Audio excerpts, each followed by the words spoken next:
Join us this week as we finally tackle that pesky task of not only replacing our filled repair spring that was not what we needed, garbage, but replacing all four. There's part of it. Oh my goodness. Oh man, noises. We do dig in a little deeper than normal on this one in hopes that it helps someone. Did you just accidentally fix it? No, I just... But when you do it with friends, it's hardly a job. The foot helping. The foot in the air is definitely helping. Join us as we conquer this task and have a little fun along the way.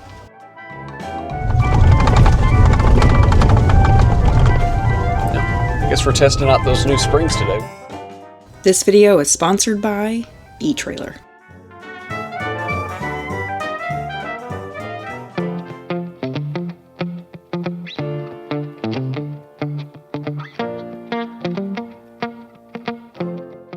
It's time. If you guys remember in an episode recently, we broke a leaf spring on our trailer coming out of a pretty severe boondocking spot. But when we got in there, I got to looking at the rest of my springs and I thought, the rest probably aren't too far behind. So today we're going to do a total overhaul of our RV suspension and a couple of small upgrades. Luckily, we had a spare leaf spring that we bought at a random RV shop way back when. And while it fit, it's only a 3-stack spring and not a 6 like we need. So I get to change the one I already put on. We've moved the rig 3 times for a total of about 250 miles, and that's as far as I'm going to move it. I mean, I would have chosen something else to do on a beautiful day like this, but I guess I could take some time and boss them around a little bit. Now, while I have changed a leaf spring before, I am in no way, shape, or form a professional. I have 0 RV certifications. I have 0 ASC certifications that are active anymore. So this is definitely not a how-to. I'm just going to show you how I'm taking care of the project, the parts and the pieces that I'm using. And while we're talking about all these parts and pieces, I want to give a big shout out to the sponsor of today's video, which is eTrailer. This is not the first time the eTrailer has bailed us out. Maybe you want to put a new roof on your RV. They sell roof kits. They sell stuff to fix your landing gear. We've been down that road. And of course, they have all the parts and pieces to do a complete suspension overhaul, and it's not as expensive as you'd think. But don't worry, I'm here to help you make sense of everything that he says. Remember we talked about these little nylon collars that come in the springs from the factory? Can you see the nylon collar? No. There's part of it. Oh my goodness. And the other side is the same. Garbage. I just wish I had some help. And you're here, but you're holding the camera. And as many tools as I've already got out, it's kind of starting to turn into a... Did I hear Joe project? So we have help today. Joe from Overhaul is going to give me a hand with this because he's done it. He's already shot a video on it.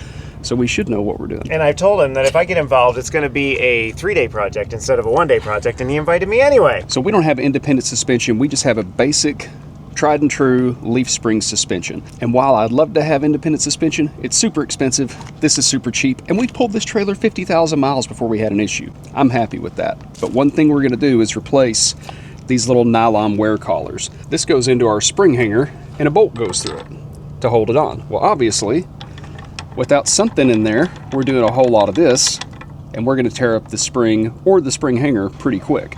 So you use the nylon sleeve, that takes all the play out. However, these nylon springs don't last, and a lot of times it's the reason you might break a leaf spring. If your springs aren't able to move and pivot, these things break, things get in a bind, your spring gets extra stress. So we're using this MILWAUKEE shackle link kit where we're going to go with brass sleeves, greasable wet bolts, and hopefully get a lot more service life out of our springs. See how this top leaf is centered? And these are shifted over to the side. They're leaning. Yeah, it's time. Well, let's fix it. Let's do. Don't you just love a good RV project? I know I do. It's only going to take a few minutes. I never said that. Don't hold me to that. Oh man, noises. You don't get to make those yet. If I were home or at a home base, I would be putting jack stands underneath these for a little extra stability. However, the trailer's fully supported on the front by our front jacks. We've got our stabilizers down and we're level. I don't have a problem doing this, but you should use jack stands. Are you saying do better than us? Do better than us.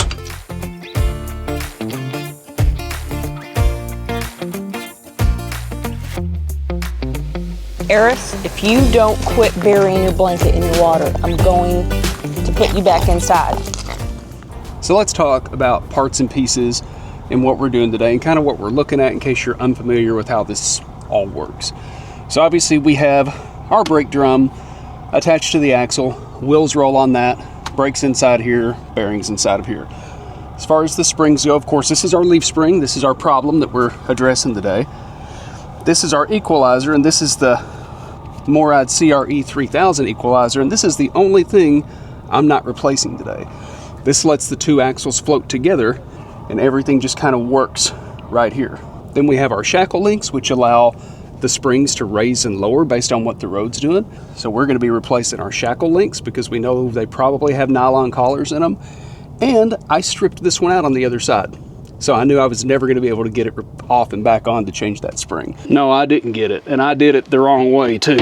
Field repair is done. This will get us off the highway. That surely ain't coming off. You saw how hard that big impact gun had to put that on there once I got it started. We're going to change shackle links, change springs, nice brass collars for our wet bolts, and hopefully that gets us another 50,000. Take a really hard look at these shackle brackets and your equalizer brackets.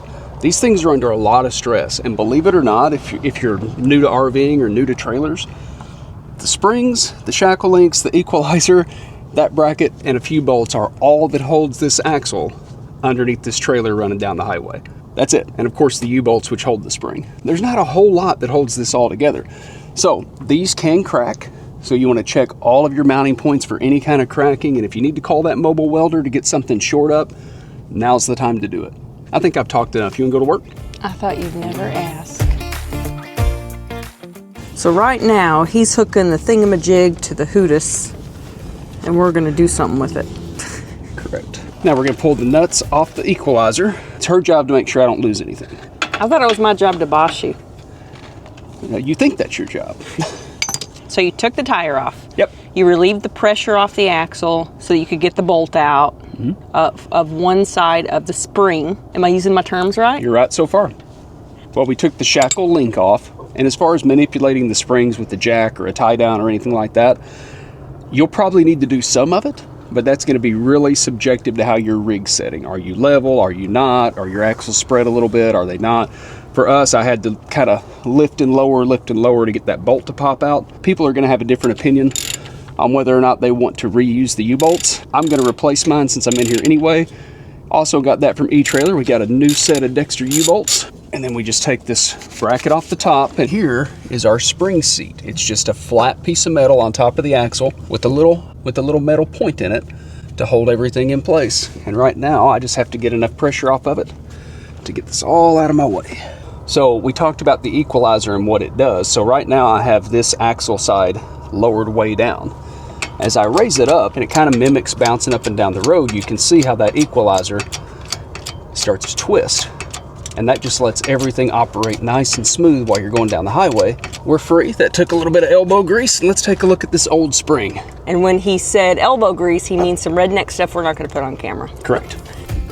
Don't look. I know this is like against every fiber of your being. I'm going to give you For some. grease, it's okay. The blue ones just won't quite hold up. Shh, don't tell anybody. Ugh.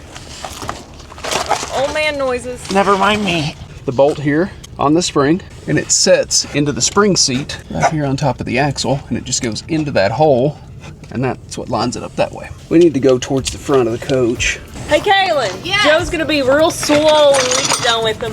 Really?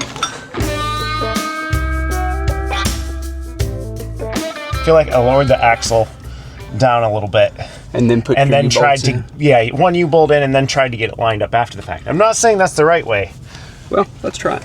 Oh, you're not doing it right. You gotta actually twist it the other way. I feel like the ramshackle needs to come Yeah, that's what I thought. So we're in just a little bit of a bind getting that new spring in, so we decided we're going to pop this other tire off, hoping that as I let this down, it takes some pressure off of that equalizer. It's closer. It's better. I was thinking a bigger socket would work. Yeah, that's the wrong size. Thank you. Okay. With these wet bolts, you have small holes where the grease comes out.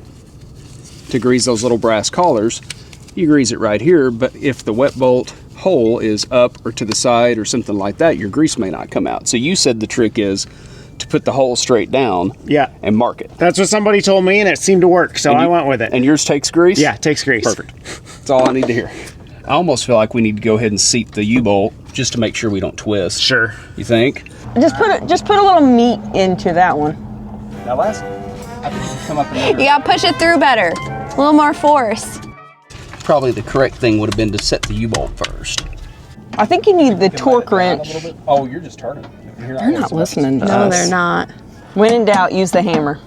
That's just really excited that the girls are going to do the other side while we sit. Oh, really? Take two. Take two. We had the wet bolt in here. It wasn't seating in the hole here.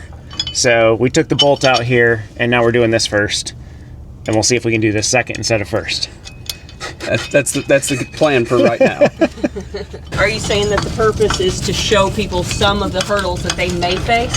You will face some hurdles. And it's really just more about getting everything lined up properly. You need anything? You need to come up, come down? I think the foot's helping. The foot in the air is definitely helping. It's so darn close. The U-bolt's in, we got those torqued to spec. As far as our shackle bolts, there is no torque spec. You really just want to bolt it down and compress it to where the ears of the shackle bolt are making contact with the outside of the spring. You don't want it too tight. It needs to be able to flex. You don't want it too loose to where it vibrates in there. Look at that. Looky there. Woohoo! I swear half the battle is just manipulating the jacks back and forth.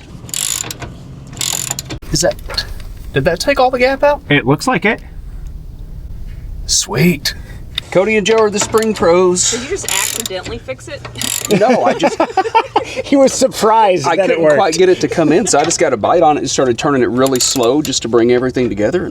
It's one of those times when you think something isn't going to work and you're shocked when it does. Right.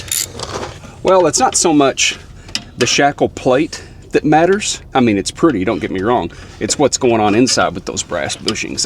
That's where the magic happens. It did help us out a lot when we supported both sides and got free and clear to where we can manipulate these axles and make them play a little nicer together. Another one with no nylon collar left. Yeah, it's got a half of one. Oh my goodness. Wow. Maintenance. And I've maintenance it. You can tell it's you evidenced. greased that thing. These have stayed greased, just like everything else I own. No doubt he's greased it. I make good. Hey, I got that Milwaukee grease guy. My son bought that for me, and I know if I don't use it, he's going to be disappointed in me. Now that we've done our maintenance, I'm going to do a little extra maintenance, and we're actually going to grease these wet bolts that we just installed. So we start off on a good foot, and every one of them took grease. Nice. Which is what I was worried about. Do you want me to rotate these tires? Done. That'll lose. It's not blood, so we're good. We'll see. No grunting. No grunting. So you had the timer. Yeah. How long? 3 hours for both sides. Nice. And the second side only took us an hour. Yep. And if we had stopped talking, it probably would have taken us a half an hour. Not bad. And it took me, I think I started at 9 in the morning and finished at 8 at night. So we did a little bit faster. The perks of having an extra set of hands. Just a slight bit. Back to that RV community deal. You never know. Somebody's always around to help or loan you a tool or whatever the case may be. And Oh, it was nice working with Nice you. working with you. I'm going somewhere else now. thanks for the help, Joe.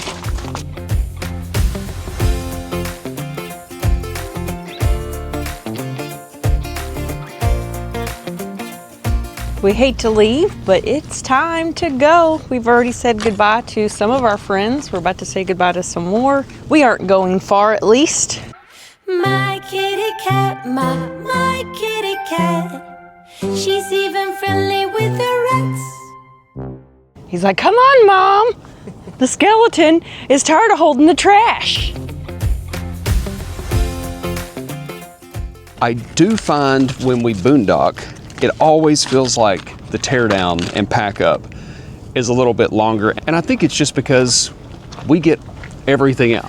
Tables, chairs, grills, power cords, extension cords, adapters, generators, you name it. We are about ready to go. Just a couple things left to do. This has been such a great trip. And a little update on my 400 for 40 challenge. I'm sitting at 158 miles on the bike.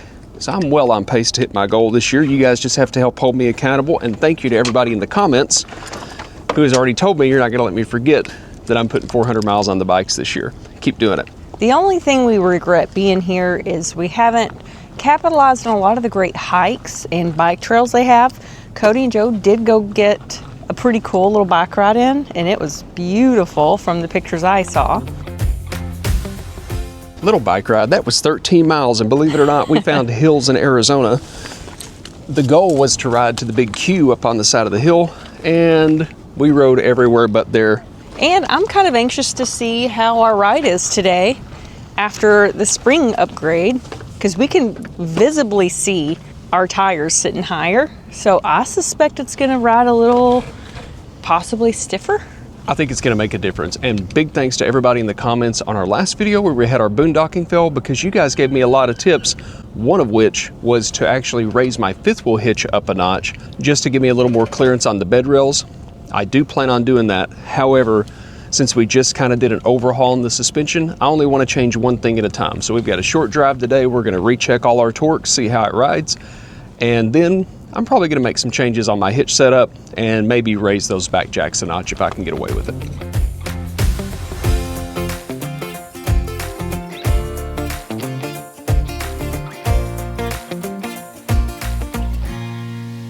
We all carry around a bunch of stuff that we may not need, but it's still good stuff, so you don't want to get rid of it. And so we have swapped so many different things, but we came away with some pretty cool stuff. Yeah, we got some good stuff, starting with a new bike cover because mine had a tear in it. Big thanks to Richard for giving us the new bike cover, and a big thanks to Joe from Open Roading for helping me out doing that project. And I guess we should tell them bye because they're hooking up too. Should.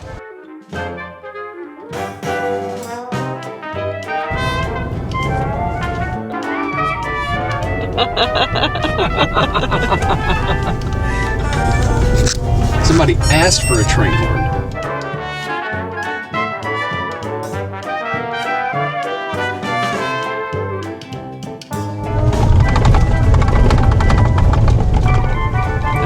Guess we're testing out those new springs today. We got some washboards going on. Home for a week, and it's free. Your favorite. My favorite, free. Things were getting bare. We used the last square of toilet paper. We needed to restock. If Charlie had to eat dry food one more meal, we were in for it. He lets us know. Kind of restores your energy to go boondocking, doesn't it? It does. This is the payoff. Ange, if you could just pick spots like this and skip spots like that other one. Why didn't you tell me that sooner? It seems so simple. Why didn't we think of it?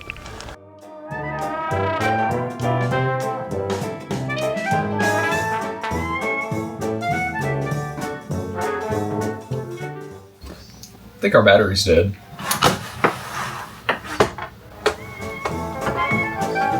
You tell ghost stories? Just bring them all. I'm bringing them all. This seems to be the longest part of any job. We're not going to show like this. So, I mean, but now the fun part is getting these shackle bolts off. Said that wrong. We have our U-bolt in. We have our U-bolts in. Oh, no, you got the U-bolt. Sorry. I'll shut up. No, you're... It's because Joe's here. If it was just me, I'd be having... You can bet I'd be having fits. That's a good one. I just don't want to lose my cool in front of a superstar. I'm offended. Now... Oh, by superstar, he meant Angela. Now, just hold... Turn your camera off. Now, just hold... Hurry! I don't know when the magic's going to happen. That's why you always be filming. ABF, you know the rules. If you have a YouTube channel and you're going to do a project on something where you have to do something more than once, like 4 springs, 4 tires, whatever, don't film the first one. Because the second one's coming apart much easier. This one's just kind of falling all into place. Has nothing to do with the fact that Joe showed up on the second one. No. True. It very well could be. Could be the Joe show. Now it's when I tell you that my second one went really, really well, and then the third and fourth sucked. Oh, what's your I just like to come along for all the manliness. Pretty's nice, but not necessary. Here. Life advice with Cody. Huh? Oh! Missed. I ramped it. Now the trick is, how do we use it?